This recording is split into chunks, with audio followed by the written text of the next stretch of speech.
다 같이 자리에 일어서셔서 찬양대 조학에 맞추어 성탄 예배 하나님께 드리겠습니다.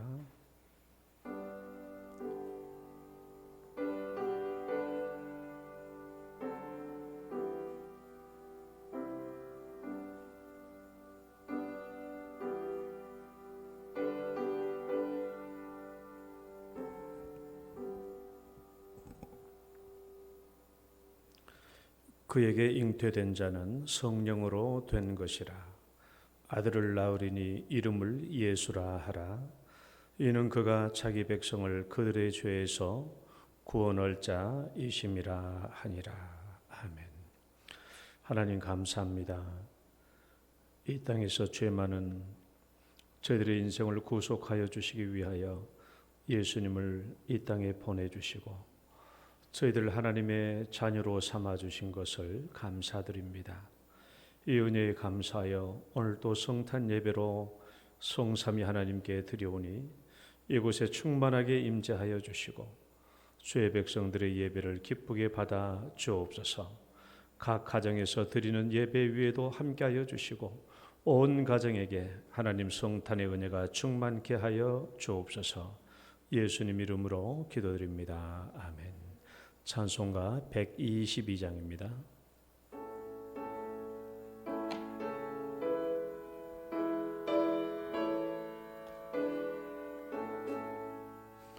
참 반가운 성도여 다 이리 와서 베들레헴 성 안에 가봅시다. 저 구유에 놓이신 아기를 보고 엎드려 절하세 엎드려 절하세 엎드려 절하세 구세주나네. 저 천사여 찬송을 높이 불러서 이 광활한 천지에 올리어라. 주 하나님 앞에 영광을 돌려 엎드려 절하세 엎드려 절하세 엎드려 절하세 고생하셨네. 이 세상에 주께서 탄생할 때에 참신과 참 사람이 되시려고 저 동정녀 몸에서 나시었으니 엎드려 절하세 엎드려 절하세 엎드려 절하세 구주나셨네. 여호와의 말씀이 육신을 입어 날 구원할 구주가 되셨도다. 늘 감사한 찬송을 주 앞에 드려 엎드려 절하세 엎드려 절하세 엎드려 절하세 구세나셨네.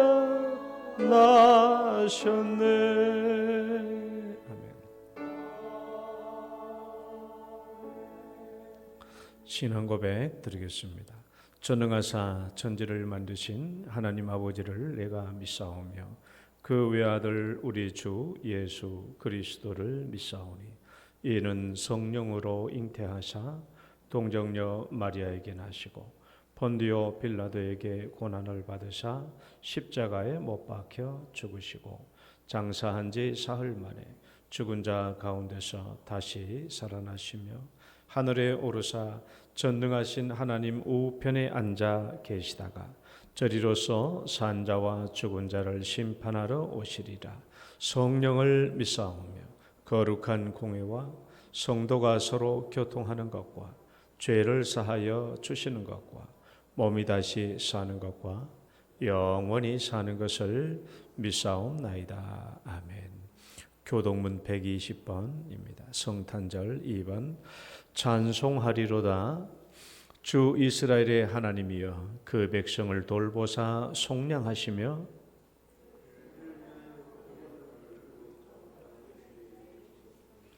이것은 주께서 예로부터 거룩한 선지자의 입으로 말씀하신 바와 같이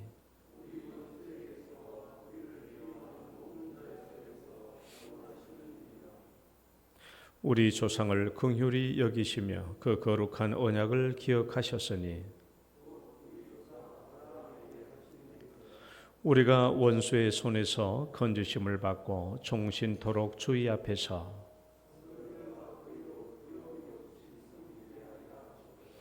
이는 우리 하나님의 긍휼로 인함이라. 이로써 도는 해가 위로부터 우리에게 임하사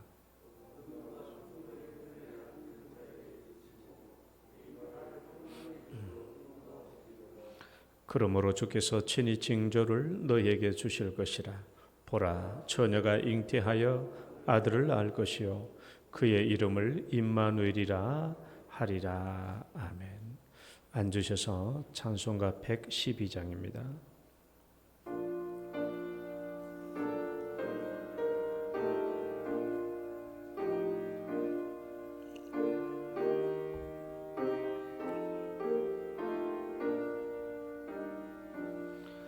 그 맑고 환한 밤중에 무천사 내려와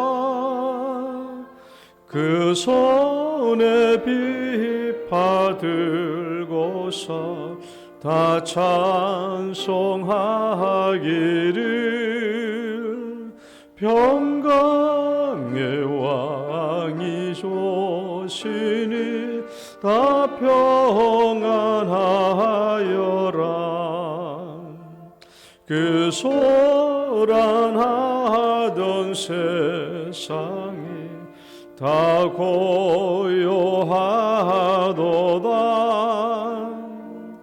무천사 날개 펴고서 이 땅에 내려와 그때에 부른 노래가 또다시 들리니 이 슬픔 많은 세상에 큰 위로 넘치고 저 천사 기뻐 뛰놀며 다 찬송하리라. 이 괴로움 많은 세상에 짐지고 가는 자 그 험산 줄령 넘느라 온몸이 고난한 이 세상 죄악 셀 동안 새 소망 가지고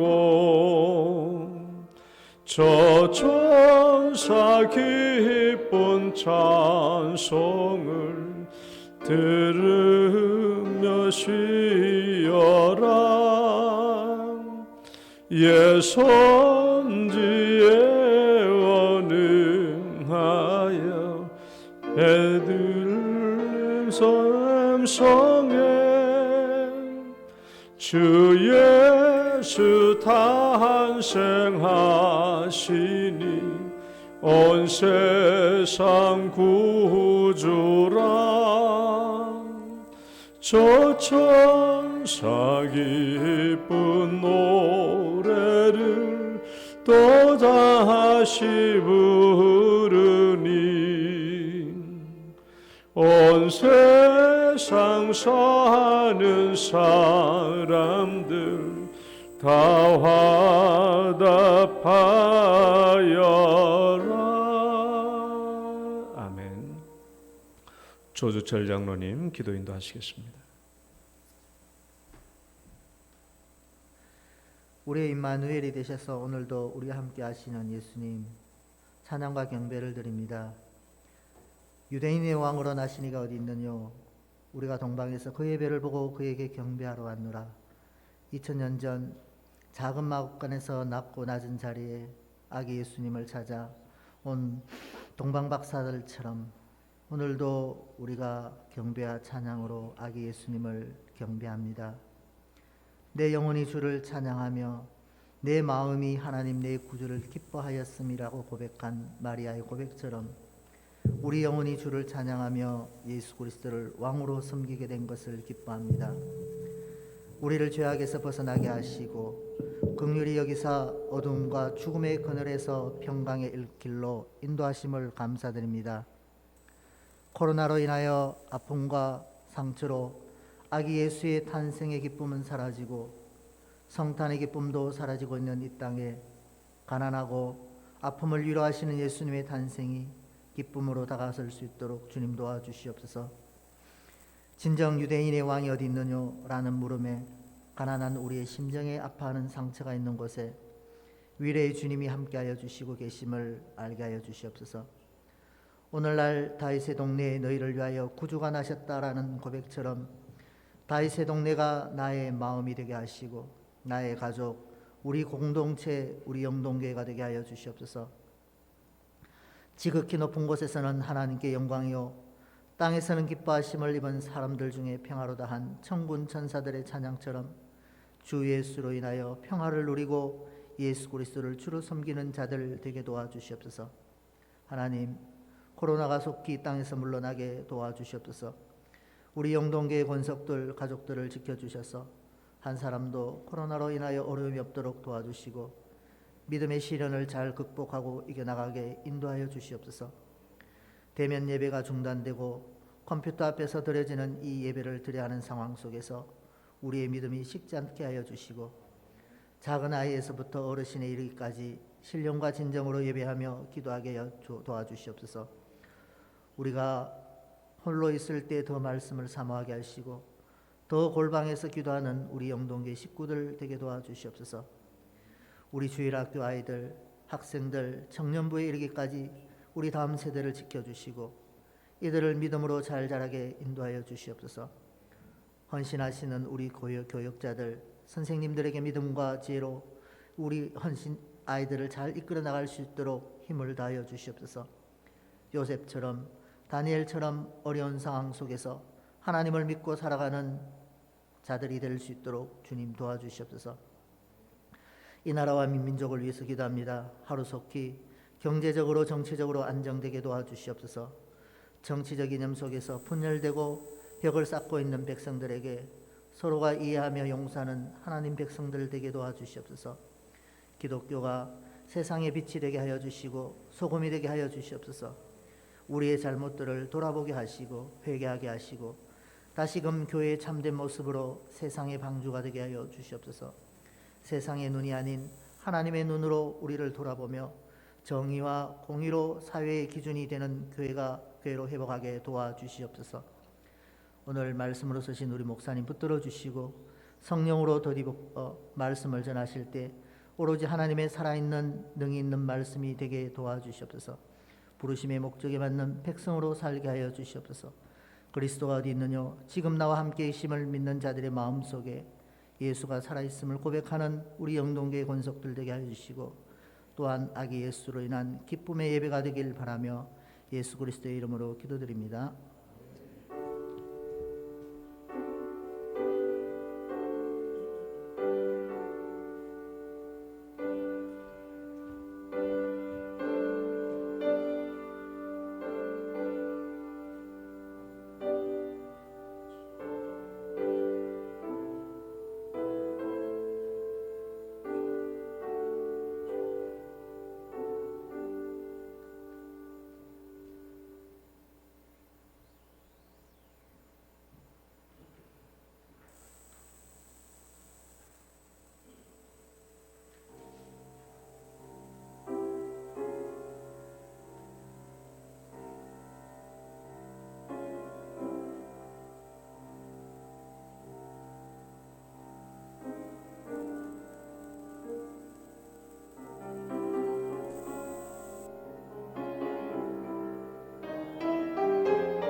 감사합니다.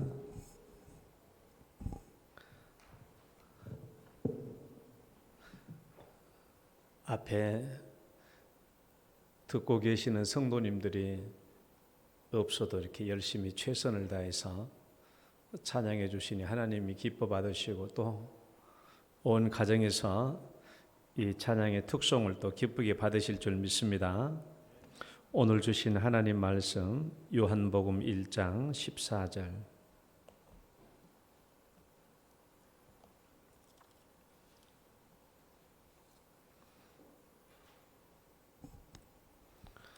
요한복음 1장 14절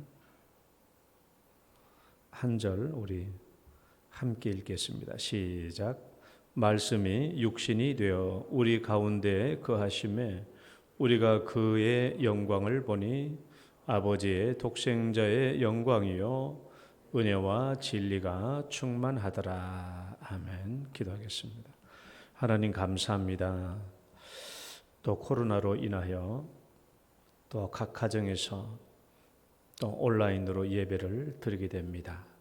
하나님께서 가정에서 드려지는 모든 예배를 기뻐 받으시고 또 가정마다 성탄의 은혜가 충만하도록 축복하여 주옵소서. 예수님 이름으로 기도드립니다. 아멘. 할렐루야. 오늘 또 이 예배 자리에 나오신 여러분 주님의 이름으로 진심으로 축복합니다. 오늘 성탄의 은혜가 또 여러분에게 충만하시기를 기원합니다. 성탄절을 대하는 세상 사람들의 태도와 우리 신앙인의 태도는 사뭇 다릅니다. 세상적인 사람들은 성탄절을 육신의 즐거움으로 누리고 있고 우리 신자들은 영적으로 성탄절의 은혜를 누립니다. 세상 사람들은 그 성탄절을 그냥 즐기는 거예요. 그러나 우리는 그게 아니고 성탄의 은혜를 누리는 것입니다. 오늘 예수님이 성육신하여 오신 이유라는 제목으로 올해의 성탄의 은혜를 누리는 시간 되시기를 바랍니다. 왜 하나님이 사람의 육체를 입으시고 이 땅에 오셔야 했는가? 왜 하나님이 이 땅에 육신을 입으시고 오셔야 했을까? 왜 성육신 하셔야 했을까? 다음 질문을 하나 볼까요? 질문 한번 읽어볼까요? 다 같이 시작. 성육신 하신 예수님을 보면 나는 내 멋의 크기를 본다.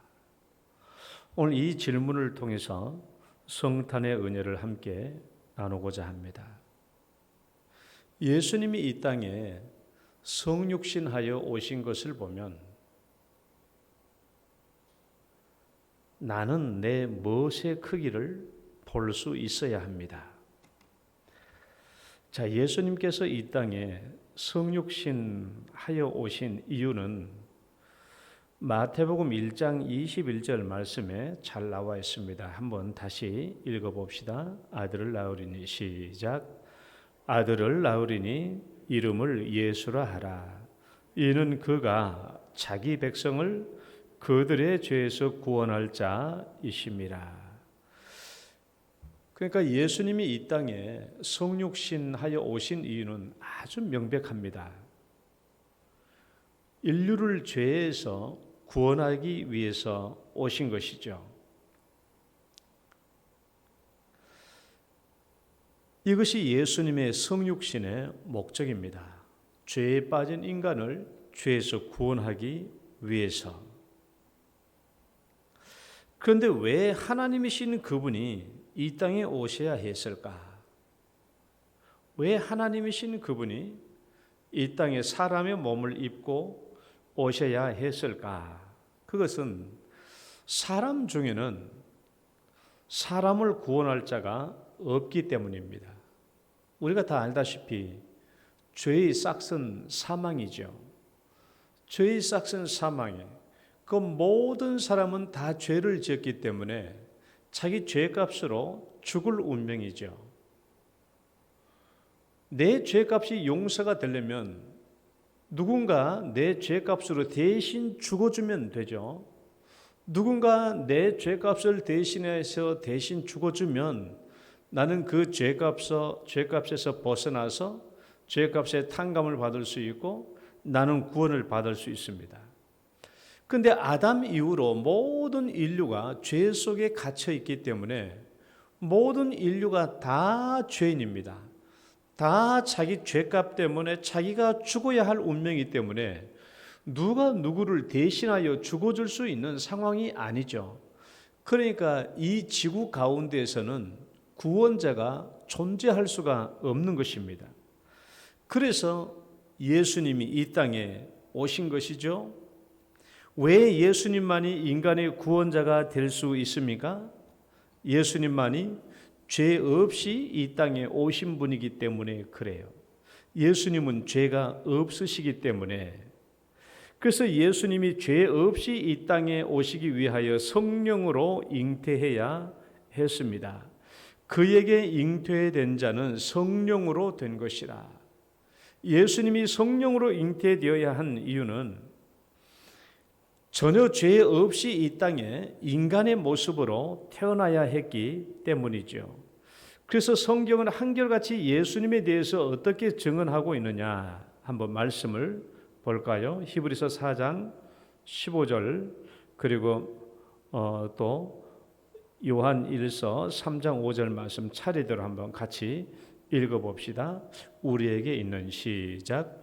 우리에게 있는 대제사장은 우리의 연약함을 동정하지 못하실 이가 아니요 모든 일에 우리와 똑같이 시험을 받으신 이르되 죄는 없으시니라. 또 그가 우리 죄를 없애려고 나타나신 것을 너희가 아나니 그에게는 죄가 없느니라. 그 성경에는 한결같이 예수님은 죄가 없으신 분이라고 얘기합니다. 왜?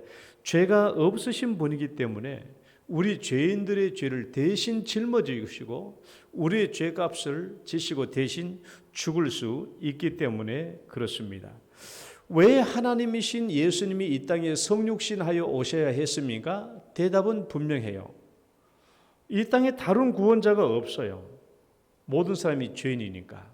그러니까 예수님이 올 수밖에 없었고 또 예수님이 오셔야 했던 이유는 죄 없이 이 땅에 누군가 오셔서 우리의 죄값을 짊어지셔야 했기 때문에 죄 없으신 예수님이 오셔야 했던 것입니다. 여기까지는 지금 제가 설명한 여기까지는 우리가 지금까지 귀가 따갑도록 들어왔던 말씀이에요. 오늘 제가 이 말씀을 하려고 하는 게 아닙니다. 여기까지는 우리가 다 알아요. 수십 번, 수백 번 들었습니다. 제가 이제부터 제가 드리려고 하는 말씀은 이 질문을 다시 한번 볼까요? 성육신 하신 읽어봐요. 시작. 성육신 하신 예수님을 보면 나는 내 멋의 크기를 본다. 성육신 하신 예수님을 보면 예수님이 성육신하여 오신 것을 보면 나는 내 멋을 본다. 내 멋의 크기를 본다. 여러분은 내 죄값이 얼마나 큰지 한번 생각해 보신 적이 있습니까? 내 죄값이 얼마나 큰지.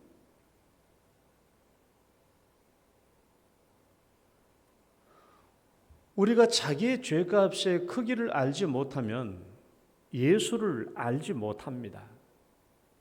내 죄를 알지 못하면 예수를 모르는 거예요.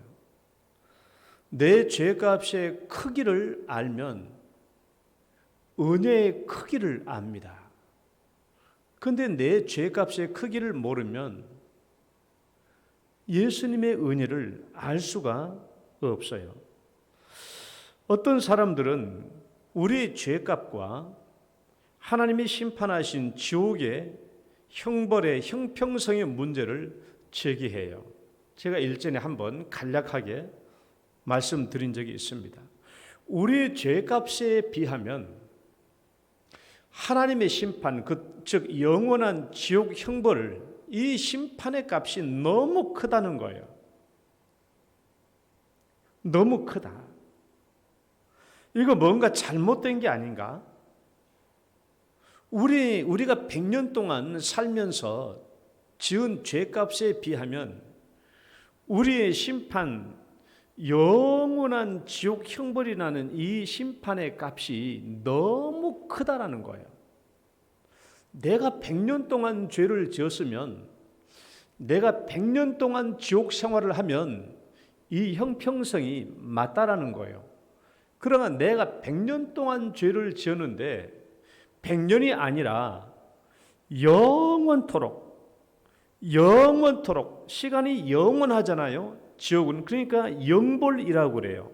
그래서 예수님이 지옥을 영벌이라고 했어요. 마태복음 25장에 예수님이 종말의 심판 때 이렇게 판결했습니다. 마태복음 25장 46절 읽어봐요. 시작.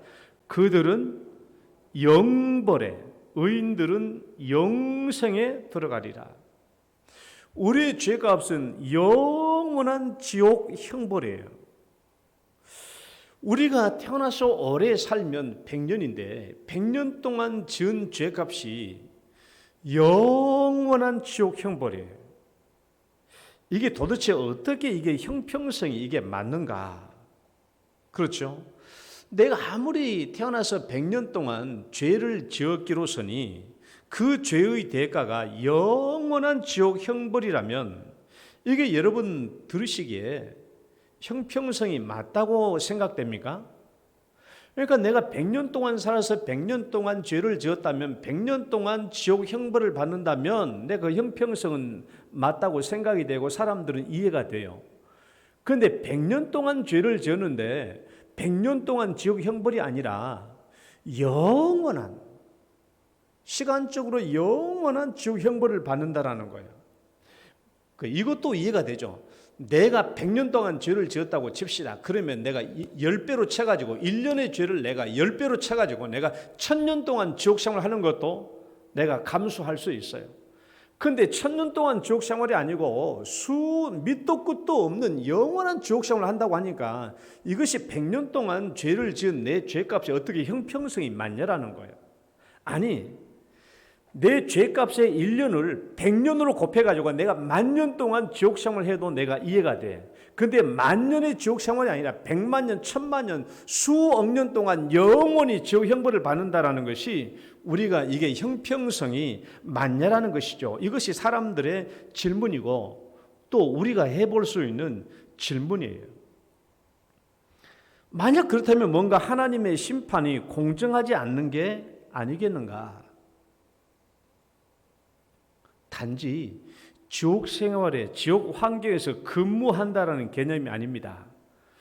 뜨거운 불과 유황불못에서 감당할 수 없는 고통을 당하면서 영원한 형벌을 받아야 한다고 하기에 이건 우리 100년 동안의 죄값에 비하면 너무 불공평한 것이 아니겠느냐라는 거예요. 지옥이 어떤 곳입니까? 예수님은 지옥을 이렇게 말했어요. 거기에서는 구더기도 한번 읽어봐요. 시작. 거기에서는 구더기도 죽지 않고 불도 꺼지지 아니하느니라. 사람마다 불로서 소금 치듯 함을 받으리라. 이 지옥에서는 구더기도 죽지 않는다는 말은 지극히 약한 생명체 하나도 지옥에서는 죽는 게 아니에요. 죽는 게 아니에요. 불도 꺼지지 않아요.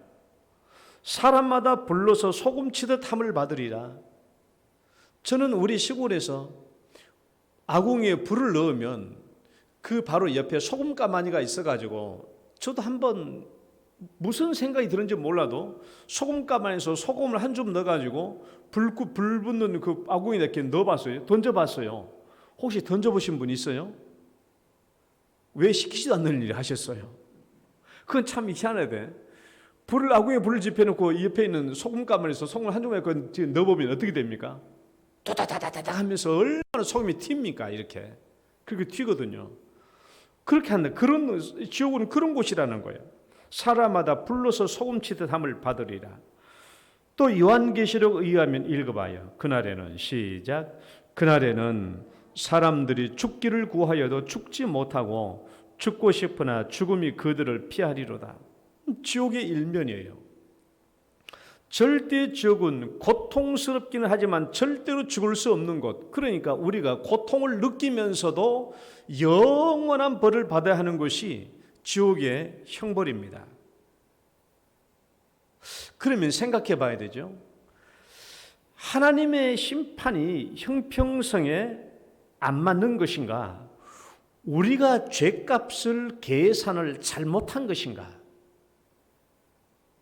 따져봐야 돼요. 하나님이 심판을 지금 잘못 행하고 있는 것인지, 하나님의 심판의 형평성이 없는 것인지, 아니면 우리 인간들이 죄값을 잘못 산정하고 있는 것은 아닌지, 그걸 따져봐야 돼요.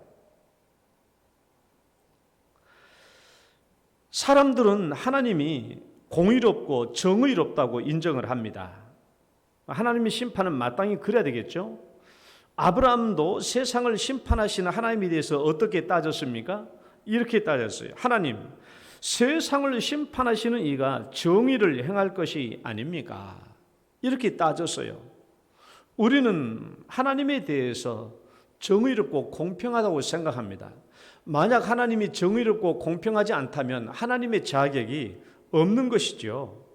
그러니까 하나님의 심판은 가장 정확하고 가장 공평하고 가장 공의로운 거예요. 하나님의 심판은 공의로워요. 정확해요. 그렇다면 필시 어디에 잘못이 있는가? 어디에 잘못이 있느냐? 그러면 우리에게 잘못이 있는 거예요. 우리에게 잘못이 있다면 우리는 필시 우리의 죄값을 잘못 계산하고 있는 것입니다. 우리의 죄값을 잘못 산정하고 있는 거예요. 그러면 오늘 성경에 의하면 우리의 죄값은 뭐라고요? 영원한 지옥 형벌이에요. 그 등식을 한번 봐봐요. 우리의 죄값은 영원한 지옥 형벌이에요. 이것이 성경에서 우리에게 말씀하고 있는 거예요. 우리의 죄값은 영원한 지옥 형벌이다. 그러면 정말 우리의 죄값이 이렇게 큰 것인가? 정말 나의 죄값이 이렇게 큰 것인가? 하는 것을 생각해 봐야 되죠. 여러분, 우리의 죄값이 정말 이렇게 큰 것일까요? 영원한 지옥 형벌을 받아야 할 만큼 큰 것인가? 우리는 자신의 죄값에 대해서 정확한 계산을 할 수 있어야 돼요. 오늘 이 앞에 여러분 앉아 계신 분들이나 가정에서 예배를 드리고 계시는 모든 성도님들, 오늘 내 자신의 죄값을 정확하게 계산해 내야 돼요. 우리 사람들이 교회를 다니고 있는 사람들이나 교회를 안 다니고 있는 사람들이나 인간의 죄값을 정확하게 계산하지 못하기 때문에 신앙생활에 많은 불이익이 초래돼요. 많은 잘못된 영향을 받게 됩니다. 우리 죄값이 얼마나 큰지를 몰라요. 이 정확한 계산을 못하니까 사람들이 죄를 사사롭게 생각하고 죄를 가볍게 생각해요. 그리고 우리 죄가가, 우리의 죄값이 영원한 지옥 형벌이라고 말하는 것을 우습게 생각해요. 왜? 무슨 내가 100년 동안 죄를 지었기로서니 무슨 내가 이 영원한 지옥 형벌을 받아야 되냐고. 죄값을 잘 모르면 내 죄를 가볍게 여기고 사사롭게 여길 뿐만 아니라 우리의 죄값이 영원한 지옥 형벌이란 말을 우습게 여겨요. 우습게 여길 수밖에 없어요. 왜? 어떻게 그게 맞냐라는 것이죠. 내가 100년 동안 죄를 지었기로서니 어떻게 영원한 지옥 형벌을 받아야 되느냐라고 생각하니까 이 지옥 개념이 이것이 뭔가 잘못되었든지 아니면 하나님의 심판이 잘못되었든지 아니면 이 지옥 개념은 그냥 단순히 사람이 만들어낸 개념이든지 그렇게 잘못 생각하고 있는 거예요. 우리의 죄값을 정확하게 산정하지 못하니까. 설마 내가 지옥 형벌을 받겠는가? 내가 무슨 그리 큰 죄를 지었다고? 내가 사람을 죽인 것도 아니고 사람을 등쳐먹은 것도 아니고 말이죠. 우리는 정확한 죄값을 산정할 수 있어야 돼요. 이게 우리 신앙에 이 죄값을 산정하지 못하니까 우리 신앙이 잘못되어 있는 거예요. 우리 신앙이 잘못되어 있는 겁니다. 우리의 정확한 죄값이 얼마입니까? 정확한 죄값이 로마서 3장 23절 말씀 읽어봐요. 시작. 모든 사람이 죄를 범하였음에 하나님의 영광에 이르지 못하더니 이제 우리는 왜 우리의 죄값을 산정하는데 오류를 범하는지 이유를 알아야 돼요. 봐요. 우리의 죄값은 이렇게 산정합니다. 내 죄값은, 공식을 봐봐요. 내 죄값은 상대방에게 준 피해의 값이라고 생각해요. 우리는 이렇게 죄값을 산정해요. 내가 누군가에게 잘못을 범했으면 내 죄값은 상대방에게 준 피해의 값이라고 생각합니다. 예를 들면 내가 상대방에게 100만 원을 속에 빼앗았으면 내 죄값은 100만 원 어치예요. 내가 상대방에게 염소 한 마리의 값을 죄를 저질렀다면 내가 염소 한 마리를 훔친 값이 내 죄값이에요. 그런데 그것이 어떻게 영원한 지옥 형벌이 될 수 있겠느냐라는 것이죠. 염소 한 마리 훔쳤는데 어떻게 그 죄값이 영원한 지옥 형벌이 될 수 있겠느냐라는 거예요. 그것이 말이 안 되죠. 사람들은 그렇게 생각해요. 그런데 하나님은 죄값을 그렇게 산정하는 게 아닙니다.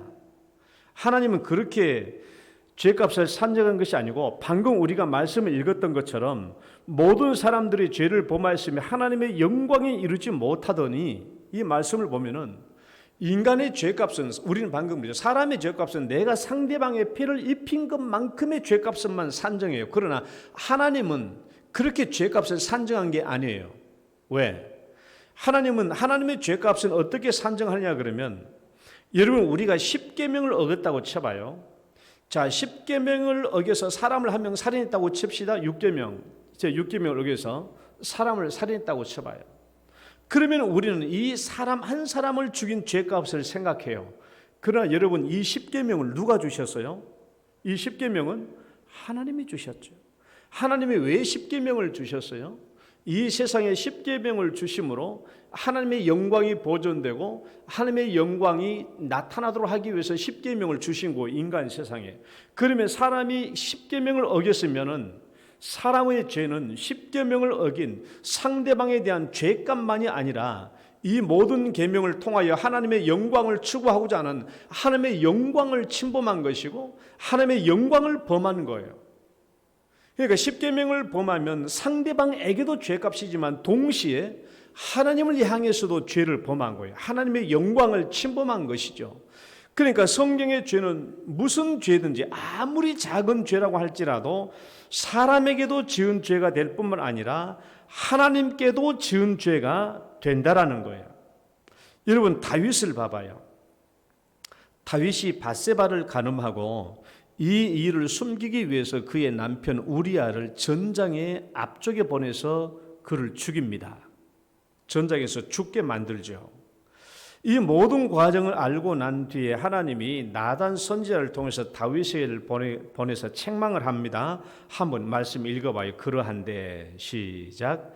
그러한데 어찌하여 네가 여호와의 말씀을 업신여기고 나 보기에 악을 행하였느냐? 네가 칼로 햇사람 우리아를 치되 암몬 자손의 칼로 죽이고 그의 아내를 빼앗아 내 아내로 삼았도다. 이제 네가 나를 업신여기고, 이 말씀을 보면 10계명의 말씀을 업신여기고라고 했다가 나중에는 이제 네가 나를 업신여기고, 하나님의 말씀을 업신여기는 것은 하나님 그분을 업신여긴 것과 똑같습니다. 그러니까 말씀을 어긴 것은 사람에게 지은 죄뿐만이 아니라 똑같이 그 말씀을 주신 하나님에게도 죄를 범하게 되는 거예요. 이것을 하나님은 악하게 보셨죠. 이렇게 책망하니까 나단의 죄의 지적을 받고 다윗이 뭐라고 고백했는가 봐봐요. 말씀 읽어봐요. 다윗이, 시작. 다윗이 나단에게 이르되 내가 여호와께 범죄하였나이다. 사람에게 죄를 범했지만은 다윗이 뭐라고 고백해요? 내가 여호와께 범죄하였나이다. 그렇죠. 하나님께서 주신 그 말씀을 범죄했다면 당연히 사람뿐만 아니라 그 하나님께도 죄를 범하는 것이 너무나 명백한 거예요. 그래서 다윗의 범죄에 대한 요약적 진술을 보면 이렇습니다. 다윗이 행한 그 일이 여호와 보시기에 악하였더라. 이런 관점은 신약 성경에서도 똑같이 나타나요. 우리가 사도행전 5장에 보면 아나니아와 삽비라가 나오지 않습니까? 아나니아와 삽비라가 하나님께 드릴 헌금을 일부를 감추고 속였을 때 성령님은 베드로를 통하여 뭐라고 책망하냐? 자, 한번 읽어봐요. 베드로가 이르되 시작.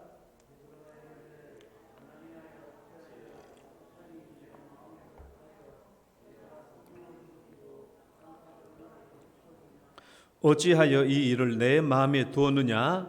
사람에게 거짓말한 것이 아니요 하나님께로다. 사람이 사람을 향하여 범죄하는 것은 사람에게만 범죄한 것이 아니라 그것은 그대로 하나님에게 범죄하는 것과 똑같습니다.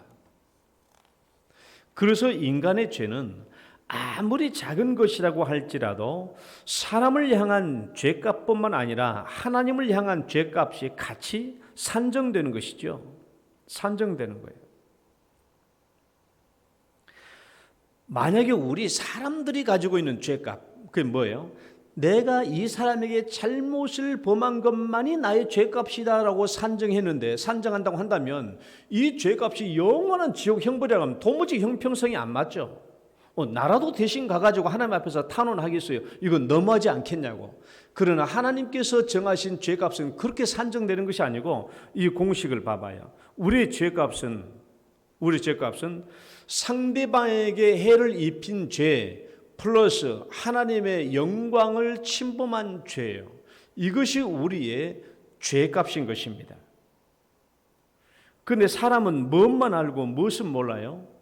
사람에게 지은 죄값만 알고 하나님의 영광을 침범한 죄값은 생각지 않는 것이죠. 그러니까 하나님의 이 심판, 영원한 지옥 형벌이 형평성이 맞지 않다고 생각하는 거예요. 그리고 내가 이 땅에서 죄를 지을 수도 있겠지만은 그 죄값이 정말 영원한 지옥 형벌이라고 말하니까 이것을 믿지도 않을 뿐만 아니라 이 진짜 지옥 형벌 값을 가볍게 생각하고 우습게 생각하는 경향이 우리 그리스도인들에게도 있다라는 거예요. 그러면 이제 한번 생각해 봅시다. 그러면 하나님의 영광을 침범한 죄값이 얼마나 클까요? 이게 우리 진짜 죄값인데 우리가 사람에게 지은 죄값은 내가 계산할 수 있어요. 그러나 하나님의 영광을 침범한 죄값이 얼마나 크냐? 이것이 우리 그리스도인들이 내 죄값이 얼마나 큰가인가 하는 것을 산정하는 길이에요. 이걸 알아야 돼요. 이걸 모르니까 그리스도인들이 신앙생활이 제대로 안 되는 겁니다. 내 죄값의 크기를 모르니까, 내 죄값을 산정하지 못하니까 그래요.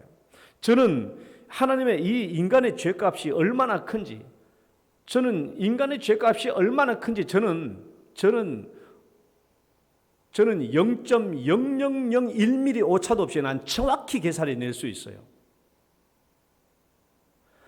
우리 인간의 죄값이 정확히 얼마인지 0.0001mm 오차도 없이, 아니 0.0001mm 아니에요. 0.000001mm 오차도 없이 저는 정확하게 계산해 낼 수 있어요. 아주 간단해요. 우리 인간의 죄값이 얼마인가? 우리 인간의 죄값, 하나님의 영광을 침범한 죄값은 무한대예요. 무한대. 그 죄값의 크기를 인간이 산정해 낼 수 없는 무한대입니다. 무한대. 따라해봐요. 무한대. 자, 대한민국의 대통령의 영광을 침범했다라면 그 범죄는 정확해요. 한정되어 있어요.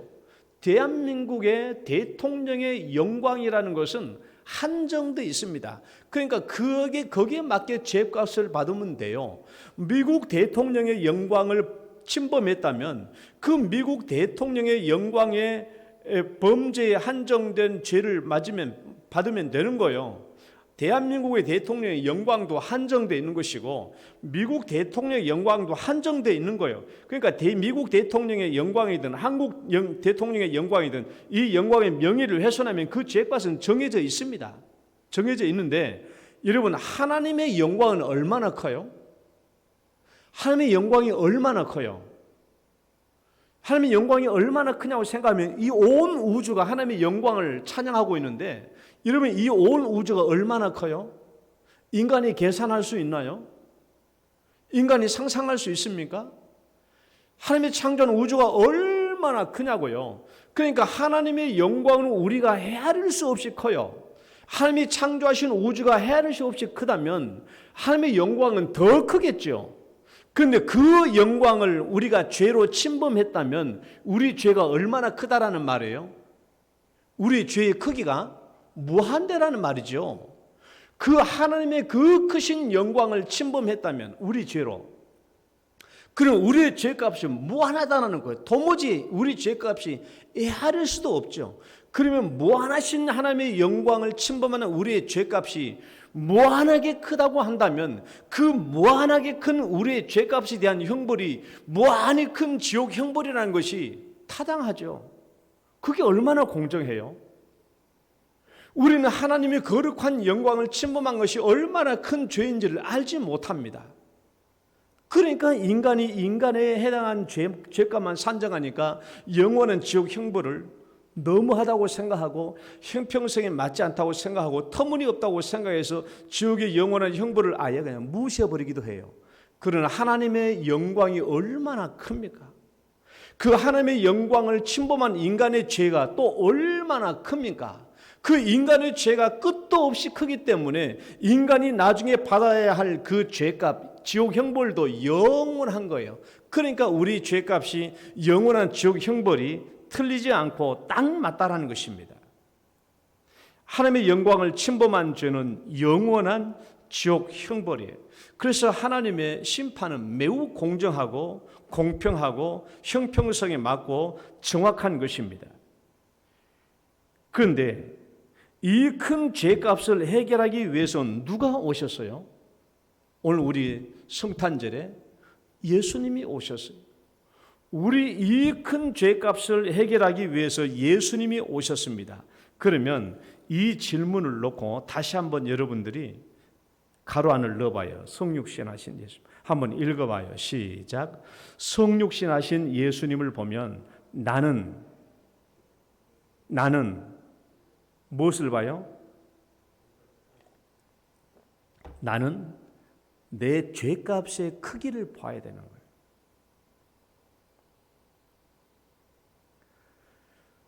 이 땅에 육신을 입고 오신 예수님을 보면 내 죄값의 크기를 봐야 돼요.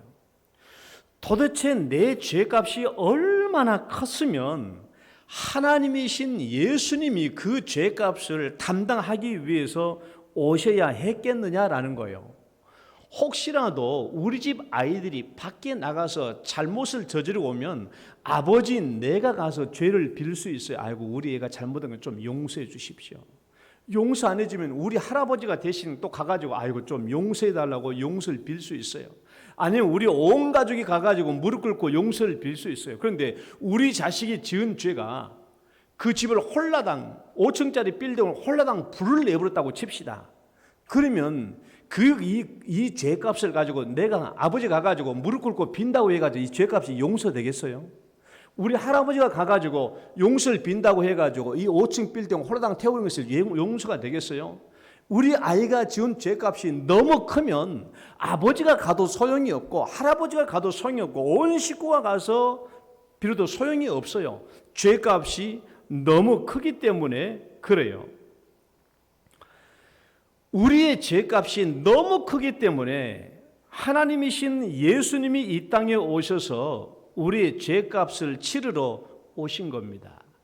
우리의 죄값이 너무 커서 말이죠.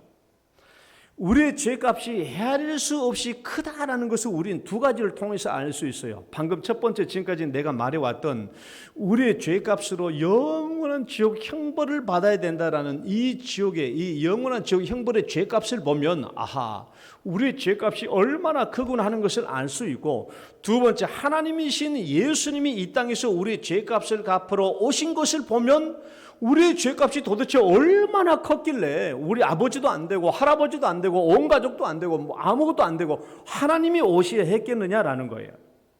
만약에 우리 인간이 지은 죄가 하찮은 것이라면, 우리가 생각하기에 우리가 지은 죄값이 그 한 100년 정도의 지옥 형벌에 해당된다고 한다면, 아니 우리 인간의 지은 죄값이 1000년이나 10,000년이나 100만 년에 해당되는 죄값이라고 된다면, 이런 하찮은 죄값이라고 한다고 친다면, 하나님 그분이 스스로 이 땅에 올 필요 없죠.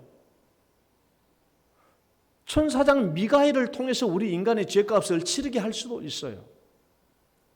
가브리엘 천사장을 통해서 이 땅의 죄값을, 우리 인간의 죄값을 치르게 할 수도 있어요.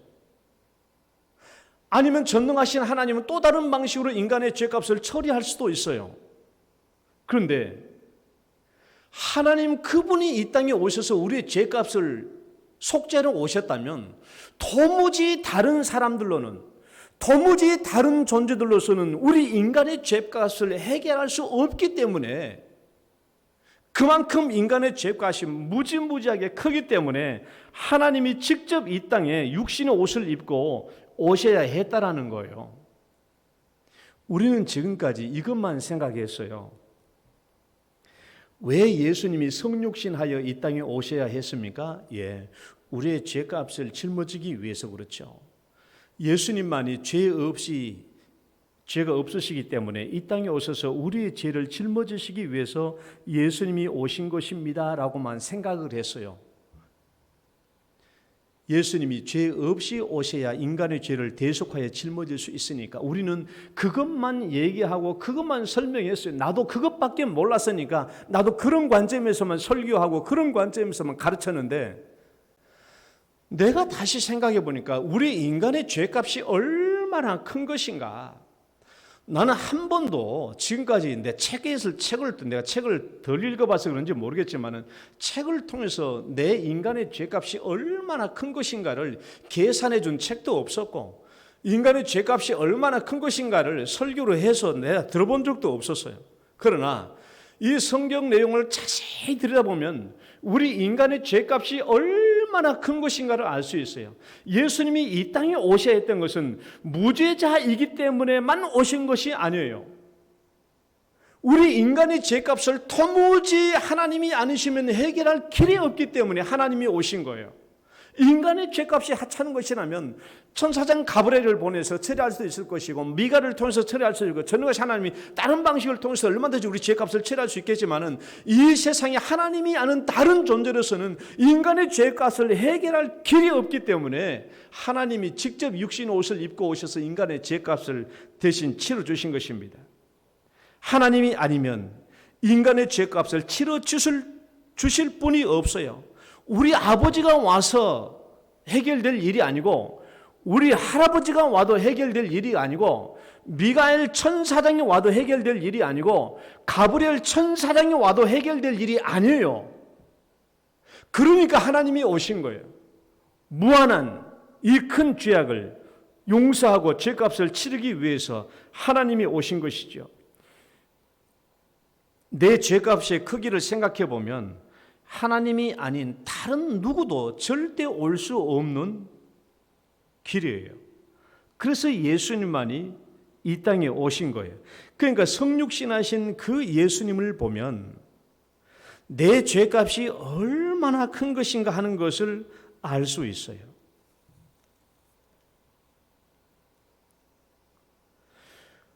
오직 죄 없으신 예수님만이 우리의 죄를 짊어질 수 있기 때문에 성령으로 잉태하셨다라는 이 말씀의 진리가 얼마나 중요합니까? 그러나 우리는 지금까지 우리의 죄값의 크기에 대해서는 말하지 않았어요. 그러나 우리의 죄값이 얼마나 큰 것인가, 우리의 죄값이 얼마나 큰 것인가, 그것을 알아야 돼요. 왜 그 무한한 죄값을 치러주기 위해서 예수님이 오셨을까? 그렇다면 그 무한한 죄값을 치러주신 이유가 뭔가? 그 무한한 죄값을 치러주신 이유가 뭔가? 이유가 뭔가? 제가 한 신학자를 제가 한번 소개해 볼게요. 중세 캔터베리의 안셀무스 또는 안셀름이라는 신학자가 있어요. 중세 시대 때 아주 유명한 신학자입니다. 이 사람이 했던 참 유명한 말들이 많아요. 하나님을 믿어야 하나님을 이해한다. 그렇죠? 하나님을 믿지 않고서는 하나님을 이해 못해요. 하나님을 믿어야 하나님을 이해해. 나는 알기 위해서 믿는다. 믿지 않고서는 알 수 없어요. 그러니까 어거스틴은 나는 믿는다. 그래서 이해할 수 있다라고 말한 거예요. 믿어야 이해할 수 있죠. 내가 믿지 않으면 이해도 못할 것이다. 이런 유명한 말들을 했어요. 이 신학자가 1098년에 이런 책을 썼습니다. 하나님은 왜 인간이 되셨는가? 하나님은 왜 인간이 되셨는가? 그분의 책 가운데 정확한 대답이 될 부분만 발췌해서 보면은 한번 같이 읽어볼까요? 제가 읽어볼게요. 이분이 쓴 책이 보면 이렇게 나왔어요. 죄에 대해 하나님께 빚진 것을 사람이 갚지 않은 한 그 빚은 해결될 수 없어요. 사람이 갚지 않은 한은 그 빚을 해결될 수가 없어요. 그러나 사람이 혼자 빚을 졌음에도 불구하고 그 빚은 너무나 커서 하나님만이 갚으실 수 있었다라는 거예요. 따라서 똑같은 인물이 사람인 동시에 하나님이셔야 했다라는 것이죠. 그러므로 하나님은 필연적으로 자신의 단일한 인격 안에 인성을 취하셔야 했다. 그의 본질상 갚아야 하지만 갚을 수 없는 자가 갚을 수 있는 분 안에 있게 하기 위해서였다. 이 말씀을 보면 이래요. 인간의 죄값이 너무 커요. 인간의 죄값이 너무 큽니다. 인간의 죄값이 너무 커요. 그 인간이 이 죄값을 갚을 길이 없죠. 인간이 이 죄값을 갚을 길이 없어요. 이 인간의 이 큰 죄값을 갚을 수 있는 길은 하나님밖에 없어요. 왜? 무한하게 크신 이 하나님의 영광의 죄를 범죄하는 것을 갚으려면 무한히 크신 하나님이 오실 수밖에 없는 거야. 그렇지 않아요? 무한하게 크신 이 하나님의 이 죄를 범한 이 무한하게 큰 이 죄를 속죄하려면 인간이 속죄할 수 없어. 무한하신 큰 존재가 와야 그 죄값을 속죄할 수 있는 거예요. 그러니까 하나님이 오시지 않으면 안 되는 거예요. 인간의 죄값이 얼마나 크기 때문에. 그런데 제일 끝에를 보면은 왜 우리 죄값을 하나님이 오셔서 갚아줘야 한다고요? 이렇게 말하고 있어요. 갚아야 하지만 갚을 수 없는 자가 갚아주시는 분 안에 영원히 있도록 하기 위하여. 이 말은 이 말이에요. 내가 이 죄값을 갚아야 하지만 도무지 내 능력으로는 이 죄값을 갚을 수 없기 때문에 예수님이 오셔서 내 죄값을 갚아주시고 내가 대신에 영원히 예수님 안에 머물도록 하기 위하여 내 죄값을 갚아주셨다라는 거예요. 당연히 내가 내 죄값을 갚아야 하는데 그 크신 죄값을 내 능력으로 갚을 수 없잖아요. 그러니까 예수님이 오셔서 이 크신 내 죄값을 갚아주시고 대신에 내가 영원히 하나님의 은혜 안에 머물도록 하기 위한 거라는 것이죠. 이것이 이 은혜의 담장이에요. 이 은혜의 담장이 너무 높아요. 내가 이 높은 은혜의 담장을 도무지 다시 뛰어넘어서 세상으로 넘어갈 수가 없어요. 왜?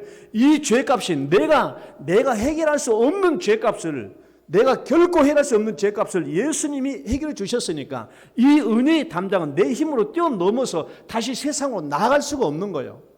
이 은혜의 담장이 너무 높은 거야. 그래서 내가 다시 세상으로 뛰어나갈 수 없어요. 그러나 내 죄의 크기를 깨닫지 못하면 이 은혜의 담장이 너무나 낮은 거예요. 내 죄값이 크기를 보지 못하면, 예수님을 봐도 내 죄값의 크기가 보이지 않으면 내 은혜의 담당이 너무나 낮아서 하루에도 수십 번씩 세상에 왔다 갔다 할 수 있다는 것이고, 그렇게 되면 우리의 신앙이라고 하는 것은 신앙생활이 아니고 그저 종교 활동에 불과한 것이라는 거예요. 여러분, 예수님을 보면 내 죄값의 크기를 봐야 돼요. 거기서 신앙생활이 나오는 겁니다. 예수님을 보면 내 죄값의 크기가 얼마나 큰가를 봐야 돼요. 그리고 신앙생활은 거기에 있어요. 거기에. 그러니까 내가 예수님의 종이 되지 않을 수 없죠. 내가 예수님의 종이 되지 않을 수 없죠. 그러니까 사도들의 서신들을 보면 내가 그리스도의 종, 그리스도의 종이 되지 않을 수 없죠. 예수를 보면 내 죄값이 크게 보이지 않는다면 종이 되지 못합니다. 우리의 신앙생활이 경거망동할 수밖에 없죠. 오늘 말씀에 요약해 보면 이래요. 등가식을 보면은 내 죄값은 사람에게 지은 죄, 제일 끝에 등식. 내 죄값은 사람에게 지은 죄. 그렇죠? 그러나 그것만이 아니에요. 하나님의 영광을 침범한 죄예요. 헤아릴 수 없이 큰 죄예요. 이 죄값은 영원한 지옥 형벌이고 헤아릴 수 없는 영벌이에요. 이것이 합당한 것입니다. 그런데 이 죄값을 속량하기 위해서 누가 오셨어요? 하나님이신 예수님이 이 땅에 오셔서 우리의 죄값을 치러주신 거예요. 왜 이 죄값을 치러주신 거예요? 영원한 속죄의 은혜 안에 거하게 하시려고. 영원한 이 속죄의 은혜에 거하게 하시려고 그래요. 여러분, 오늘 이 성탄절에 세상 사람들은 이 성탄절을 그냥 육신적인 즐거움의 기회로 삼습니다. 우리는 이 성탄절이 예수님을 바라봄으로 내 죄값이 얼마나 큰지를 생각해야 돼요. 내가 성육신하여 오신 이유를 네 가지를 설교하려고 했는데 이 한 가지만 설교를 준비하다 보니까 길어져서 오늘 성육신하여 오신 이유를 오늘 첫 번째 한 가지만 하고 나머지 세 가지는 내년 성탄절에, 그 다음 성탄절에, 그 다음 성탄절에 하려고 합니다. 오늘 부디 오늘 이 말씀을 보시면서 좀 곰곰이 묵상하시기를 바라요. 예수님을 보면 내 죄값의 크기를 알아요. 그다음에 내년 성탄절의 설교 제목은 예수님을 보면 내 죄값의 크게 보이지만은 두 번째 성육신 하러 오신 이유를 보면 예수님을 보면 무엇의 크기를 볼 수 있어요? 예수님을 보면 하나님의 사랑의 크기를 볼 수 있어요. 그것은 내년에 할게요. 기대하시라. 하나님 아버지 감사합니다. 오늘 우리가 예수님께서 성육신하여 오신 이 말씀을 통하여 하나님께서 우리에게 주신 이 은혜를 깨닫게 하시고 도무지 우리가 해결할 수 없는 이 죄의 빚을 예수님이 갚아주심으로 우리를 영원히 하나님의 사랑의 은혜 가운데 있게 하기 위하여 하나님이 오셔서 우리의 죄를 속죄하셨다 말씀하셨습니다. 예수님을 볼 때마다 내 죄악의 크기를 보게 하시고 이 은혜 안에서 신앙생활하는 저희들 되게 하여 주옵소서. 예수님 이름으로 기도드립니다. 아멘. 찬송가 115장입니다.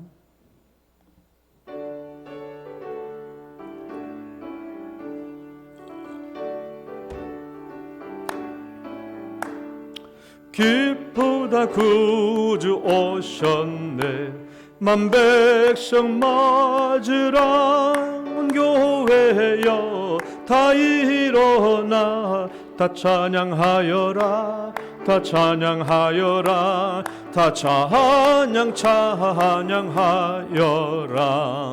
구세주 탄생했으니 다 찬양하여라 이 세상의 만물들아 다 화답하여라 다 화답하여라 다 화답하여라 온 세상 죄를 사하려 주 예수 오셨네. 죄와 슬픔 몰아내고 다 구원하시네. 다 구원하시네. 다 구원하시네. 은혜와 진리 되신 주 다 주관하시니 만국 백성 구주 앞에 다 경배하여라. 다 경배하여라. 다 경배하여라.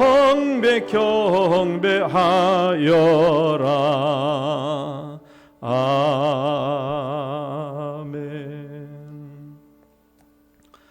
하나님 아버지 감사합니다. 주님께서 또 우리에게 은혜를 베풀어 주시고, 또 하지만 하나님 이 시간 주 앞에 나오지 못하고 우리가 가정에서 예배를 드리고 있습니다. 이 시간 각 가정 제단마다 드려지는 이 성탄의 예물을 하나님께서 기쁘게 받아 주옵소서. 이 성탄의 예물을 통하여 우리 영동교회가 해마다 우리 교회 이웃들과 또 사랑과 이웃사랑과 선교를 위해서 또 사용함으로 우리 하나님께 영광을 돌려왔습니다. 또 오늘 또 드려진 이 예물을 통하여 우리 가난한 이웃들에게 사랑과 또 선교가, 하나님의 사랑의 선교가 이루어질 수 있도록 인도하여 주시옵소서. 감사하고 예수님 이름으로 기도드립니다. 아멘.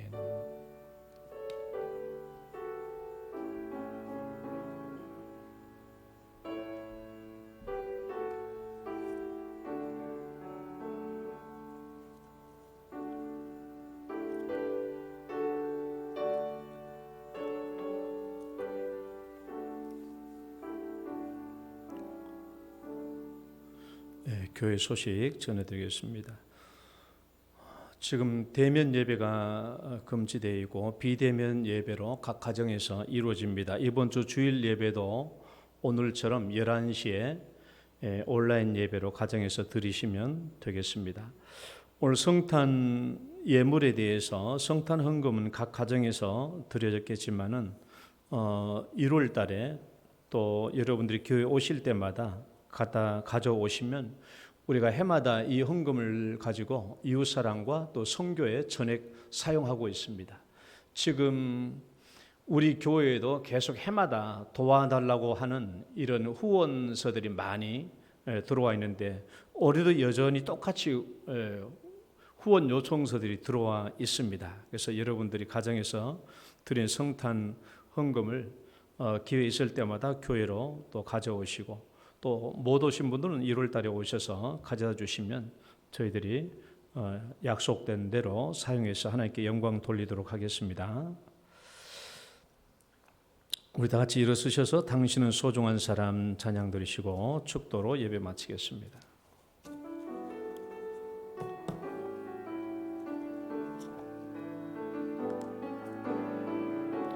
당신은 소중한 사람,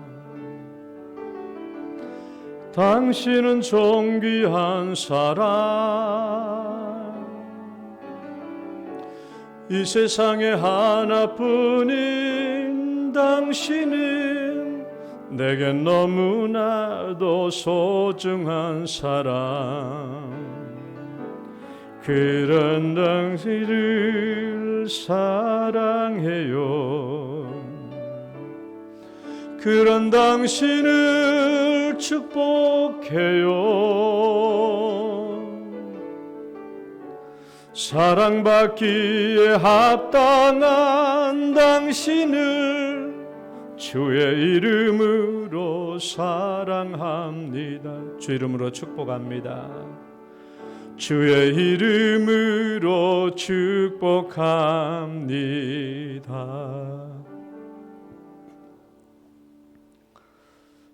이제는 이 땅에 육신을 입고 오신 우리 주 예수 그리스도의 은혜와 하나님 아버지의 극진하신 사랑과 성령님의 교통하심이 예수님을 볼 때마다 나의 큰 죄를 기억하고 그 크신 은혜 안에 머물며 그 크신 은혜 안에 살기로 소원하며 결단하는 성도들 위해 이제로부터 영원토록 함께 있을지어다.